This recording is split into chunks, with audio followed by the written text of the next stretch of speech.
பெங்களூரில் உள்ள ஜிடி மாலில் அவர் வேட்டி அணிந்திருந்ததால் விவசாயி ஒருவருக்கு உள்ளே செல்ல அனுமதி மறுக்கப்பட்டது. பின்னர் அவரது மகன் வீடியோ பதிவு செய்து இந்த விவகாரத்தை தொடங்கினார். சுமார் 1.8 ரூபாய் கோடி வரி செலுத்தாததால் பெங்களூரு நகர பாலிகை மாலுக்கு சீல் வைத்தார். ரிலையன்ஸ் ஜியோ மற்றும் ஏர்டெல் ஆகியவற்றின் கட்டண உயர்வுக்கு பிறகு சுமார் 2.5 லட்சம் வாடிக்கையாளர்கள் பிஎஸ்என்எல்க்கு மாறினர்.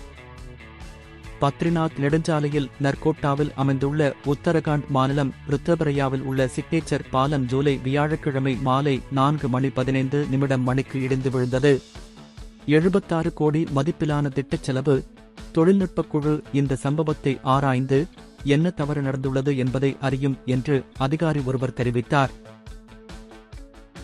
ஆக்ராவில் காய்கறி வியாபாரி ஒருவர் உருளைக்கிழங்கை குறைந்த விலைக்கு விற்க மறுத்ததால் வாடிக்கையாளரால் சுட்டுக் கொல்லப்பட்டார். விகாஸ் நகரில் உள்ள காய்கறி வியாபாரி சிவகுமார் உருளைக்கிழங்கு கிலோவுக்கு 35 என வாடிக்கையாளரிடம் தெரிவித்தார். வாடிக்கையாளர் பேரம் பேச முயன்றார். 1 கிலோ உருளைக்கிழங்குக்கு 30 ரூபாய் கொடுக்க விரும்பினார்.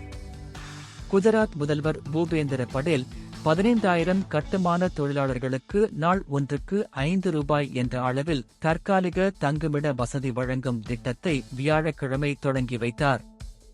இலங்கை சுற்றுப்பயணத்திற்கான இந்திய T20 கேப்டனாக சூரியகுமார் மற்றும் துணை கேப்டனாக ஹர்திக் பாண்டியாவுக்கு பதிலாக சுப்மன் கில் நியமிக்கப்பட்டுள்ளார்.